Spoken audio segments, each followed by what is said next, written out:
rebuilding. The catastrophic failure, a new start. Physically, mentally, our careers, our businesses. Step back, first step, next step. The driver in me just wants to get it done tomorrow. We'll do this, do that, let's move this, where are we at with this? You build some confidence, build some self-esteem, start to feel better about yourself. The Silverback Blueprint Podcast, a show for men over 40. We focus on getting stronger, staying motivated, building discipline, creating a community, and becoming truly happy. Hey guys, welcome to episode 113, Watching the Whys. I gotta admit, the number 113 is nowhere as scary as number 13. I don't know why, though. It's still in there. Maybe because it's the 100 that just, lulls us into a false sense of security. Watching the Whys, a great quote from Marcus Aurelius. As you guys know, I read the Daily Stoic. It's one of my favorite books. A daily excerpt just on a thought from one of the philosophers from back in Marcus Aurelius's time. Very, very smart stuff, very strong stuff. And even though it was written and thought of thousands of years ago, it still pertains to a lot of things today, which is really cool. On a side note, I was in Europe last May 2017, and we were in Athens at the ruins, and to stand in the areas where these philosophers, spent their days and where modern civilization was founded and got its start was pretty awe-inspiring, pretty amazing. And I find whenever I'm reading my Daily Stoic and there's, one of the philosophers of the time I'm reading about, I can just, picture where he was sitting or where he was thinking or where he walked through on his day, and it's pretty amazing to have experienced that. And I find it helps for me to just get into that mindset even better, being able to visualize, dudes sitting on a rock, thinking of stuff while, the world was happening around them, right? And it's pretty amazing stuff. So if you haven't been to Europe and you do go, and you go to Athens, you got to check out the ruins, Rome, Italy, just amazing to see places where the history of the world happened. Just fantastic, phenomenal. But I digress. What he says in that one day I was reading about it is that take a good hard look at people's ruling principle, especially of the wise, what they run away from and what they seek out. One way to create the life you truly desire is to find people who are living the life that you would like to live. Study them. What do they do? What don't they do? Now, sometimes this could be a fictional person. This could be someone that's far off in a different part of the world. It could be somebody in your community. It could be somebody in your industry, right? It could be someone and they're leading a life or having a lifestyle that you yearn to have. Did you ever do that? Did you ever go to at the coffee shop and you see that one guy or that one girl that just they're there on their laptop and they're running their life or their business because they're there every day and they're there for hours. And you ever wonder, what is it that they're doing? What's their gig, right? How are they able to do that? That's how I look at it anyway. And you know what? I mean, maybe if you look a little deeper, you find out they're a bum. Who knows, right? But that's what I find interesting is watching people. In fact, that's one of my favorite pastimes is people watching. I'll go to in Europe or different places, and I'll just watch people, how they interact with themselves, with each other, with the things around them. I just find it fascinating. Tony Robbins talks about modeling behavior of those doing exactly what you want to be doing. Successful people leave clues everywhere.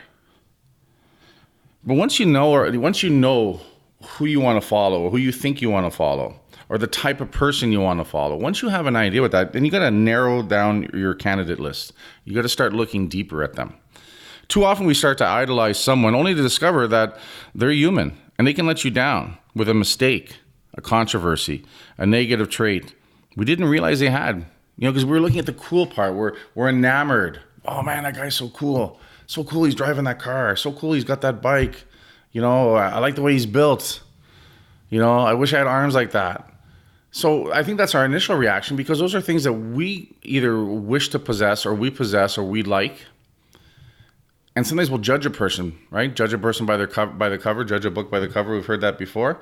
But then sometimes when we start to narrow down and start to look more deeply into that person or that situation, sometimes we're let down because we realize, the guy's got a great body, but what an asshole. right?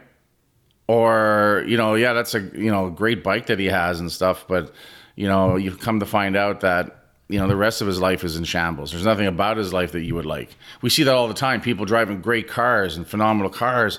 And then we find out that they're car poor. They can barely afford that payment. They have an image that they're trying to build and trying to maintain. But when you look below the surface, it's not propped up very well. It's not very structured. It's a house of cards, and at any moment it can come cascading down. I think sometimes when we look at that and we see that, it's because we have a wish or we have a desire that we feel is not being met, or we wish we had something, or we think it's cool, or maybe we're not happy with our situation, and we see someone else who's portraying something that we wish we were like. And I think that's normal. I think that's natural. And I think it can be a positive thing if we go about it positively. But what we don't want to do is we don't want to become jealous, envious, because that's a negative trait, right? Fucking guy's lucky. Look what he's got. How do you know? How do you know he's lucky? Maybe he's worked his ass off for it, right? Maybe that's the first reward he's given himself, buying that bike, because he spent the last 20 years taking care of his business, his home, his family, pouring all that money into hockey and all that kind of thing. I come from that point of view. I have a lot of responsibilities, a lot of things that I want to do well in for myself, but mostly for my family and my business and my stuff like that. So I put a lot of my effort into that. And that's important to me. And that's part of who I am, and that's what fulfills me. But there's times where I'm like, oh man, I'd love to have a motorcycle. I speak of it every once in a while. I want to get a motorcycle. But not at the expense of not being able to do something that has to get done first. So if I have to, replace a pool liner at home, well, that comes first because it's for the home. If the roof needs to be fixed or replaced, that comes first. Because to me, that's what's important. But there's a lot of people out there, they'll fucking put that shit off. They don't give a shit because they're too much into themselves. So they always have the nicest things for themselves. But when we look deeper, we find out a lot of times that the rest of their life is empty and miserable and unfulfilling. And sometimes it's not. Sometimes they've developed a great fucking life and they're super happy. And this is just one of the things that they want to do. That's the kind of person we want to look up to. That's the kind of mentor we want to look up to. Or we want to admire, or we want to follow, we want to learn from. Because that's done, in my mind, the positive way, the right way, the balanced way. For me, no shocker here, Arnold is one of my idols and mentors, has been since I first started lifting weights. It's one of the first people I saw in the Muscle Mag. Big, strong looking, powerful. Then he became an action hero and, did great movies. And I'm like, wow, this is, I was, in my late teens. As I got older, I just always watched, and he's gone on to do great things and really cool stuff. As one of my idols, I love what he did in bodybuilding. I love how he came to another country and he bettered himself. He created a life. He had a plan and a vision. He left Austria. He always wanted to go to America. He always wanted to become famous. He wanted to become the best that there was in bodybuilding. And, if you read anything about him, he didn't grow up, just all of one sudden wanting to be a bodybuilder. He, too, saw bodybuilders in his community and was impressed by their physique and their stature and how strong and capable they look. And as he got into it and he fell in love with it, he also realized that was his out.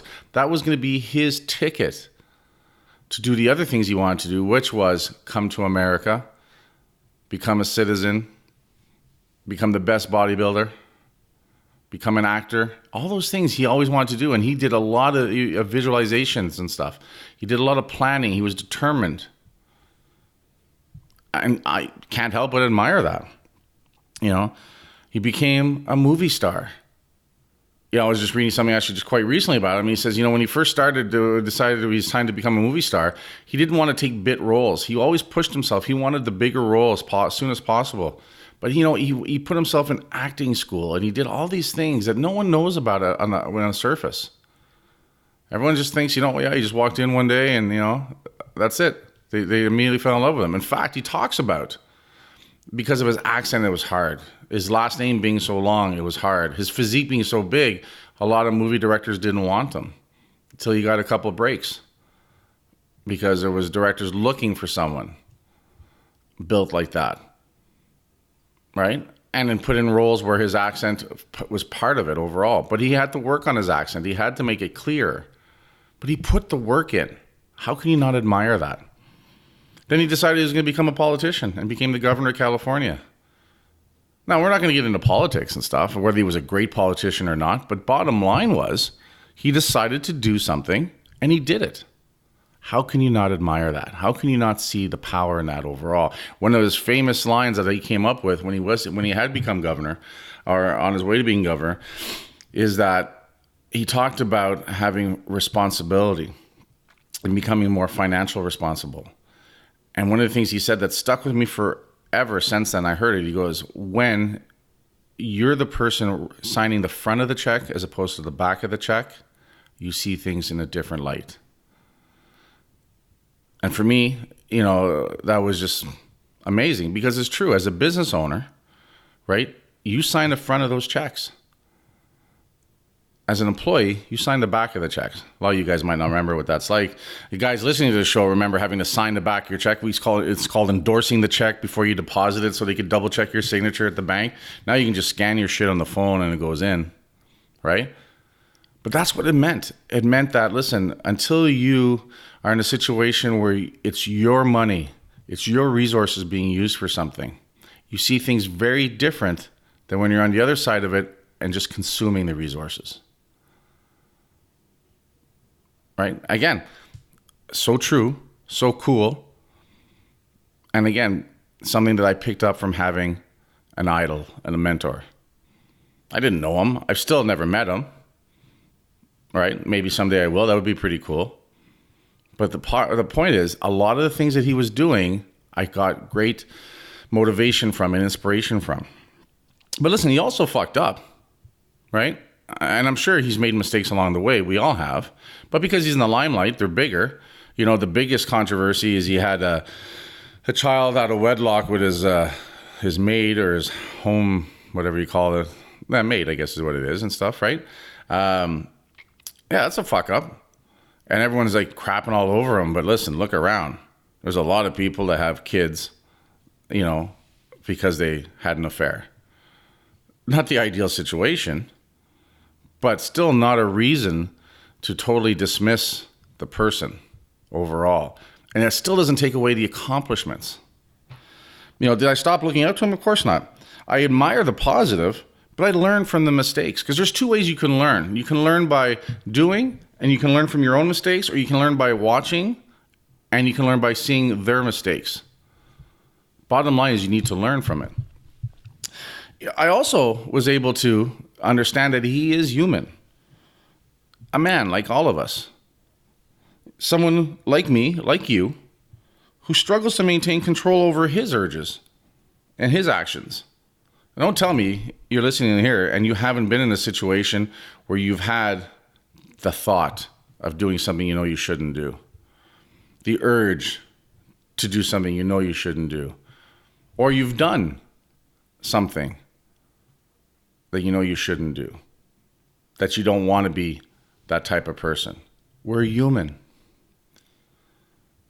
Being human isn't a license to go on doing these things, but it's to understand that as a human, we are, going to make mistakes. We are going to make the decisions based on fear. We're going to make decisions based on anger. We're going to make decisions based on lust. And very rarely do any of those three work out for us. But it happens to us. We deal with it. So it showed me that he's also human. It showed me that he too, no matter how good things are going, has to deal with his own weaknesses.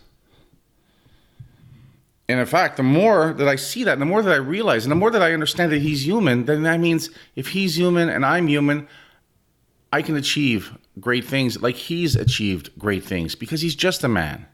And if one man can do something, another man can do it. Sometimes we put people up on pedestals and we feel that only they were able to do what they did. And there's no way we could do it. And that's not true. It's not easy. It could be quite hard. Require a lot of hard work and focus and determination. Those are the things that stop us from achieving the things we want to achieve. For me, when I see someone do something, it's like a license to be able to do it as well. So find a good mentor. Find someone who is wise in the way that you want to become wise. I know I get people comment and they look up to me and they appreciate what I'm doing and they say, I want to do stuff. I was talking to a gym owner. He's got a small facility and he's, Kurt, I just want to do what you're doing and I want to be like you. And I always jokingly say, hey, listen, that's great, but I would have higher goals. I would aim higher, right? That kind of thing. But at the same token, I also appreciate it. It's a little boost to the ego for sure, but it's just another way of showing me that I'm doing stuff that's cool. I'm doing stuff that's relevant. I'm doing stuff that's important. I'm doing things that matter, that affect people. And that's really part of what I'm trying to do here.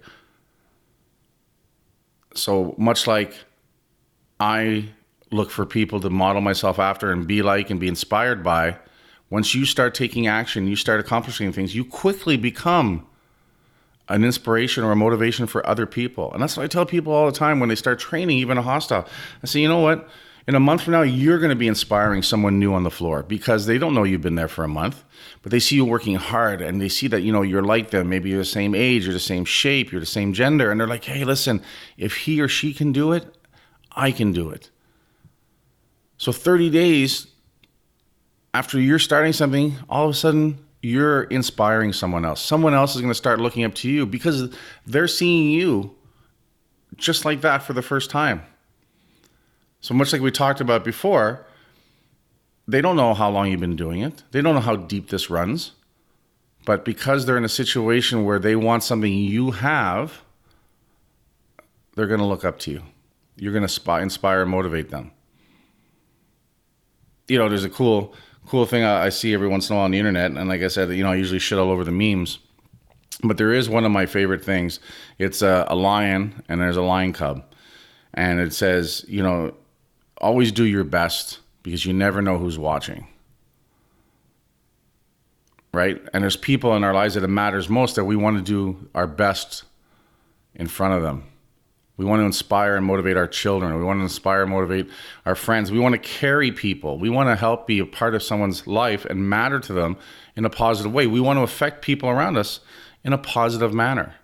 And the more we care about those people, the more we care about how we look to them. Right? We don't care sometimes if we stumble and trip somewhere or you're in front of strangers. It doesn't bug us as much. But do that in front of someone that, matters to you. How many times have we done that where we, gotten up the next day? I know back in my drinking days, I wasn't violent, but I would get loud and I would get angry. And there'd be mornings I wake up and I would regret what I said or what I did or how I was because I know my kids were there or my wife was there. But at the moment, because I was caught up in being drunk or being stupid or the emotion of the time, I forgot that what I'm doing, my actions affect people. So we have a responsibility as well, not only to find mentors and people that inspire us and watch the wise, but understand that we become in that role as well for others around us, for people that look up to us. And I think that's where it's tough. It's tough to be on your best behavior all the time. So I think that's why it's important that it comes from within. And we try to get better ourselves and be the best version of ourselves so it becomes more just natural. We're just being ourselves. I naturally hold the door open for people. Does it make me a better person? No. It just makes me someone who has learned that that's a respectful thing to do and being respectful is important to me. But that's it there. It's important to me. So if it's important to me and it becomes part of who I am, then it becomes natural. It's important to me that when I walk in a room, I say hello to everyone there that I see. Because it's important to me that when I'm there in a room and someone walks in, I appreciate when they say hello to me. I take it as a sign of respect. I find it makes things more comfortable. Acknowledging people, being acknowledged, it's important to us. It's important to how we feel about ourselves. It doesn't feel good when you're in a room and you feel like you're being ignored. But don't go fucking hide in a corner so that it's easy to be ignored, and then get upset that, you're being ignored. And for some people, that's a big thing, being shy. Because that's self-confidence, that's self-esteem. So if you want to overcome that, look at people who are not shy, who don't appear to be shy, who don't appear to have a self-esteem problem. I'll tell you two things. When they don't appear to have it, it's because they've worked on it. But I'll tell you something else. They're still shy inside. They still deal with their self-esteem. But they've learned to start to overcome it. But when we're in our lowest point, our self-esteem becomes an issue. What am I fucking doing? This sucks. Well, we feel that way because we just got hit with a fucking huge tax bill, or something happened at work, or something happened at home, and would put us into a negative state.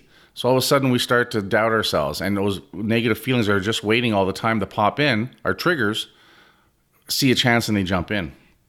So what we do is we set ourselves up by getting stronger, more confident, by doing things that make us stronger, more confident, being fitter, being stronger, having a system, following a ritual.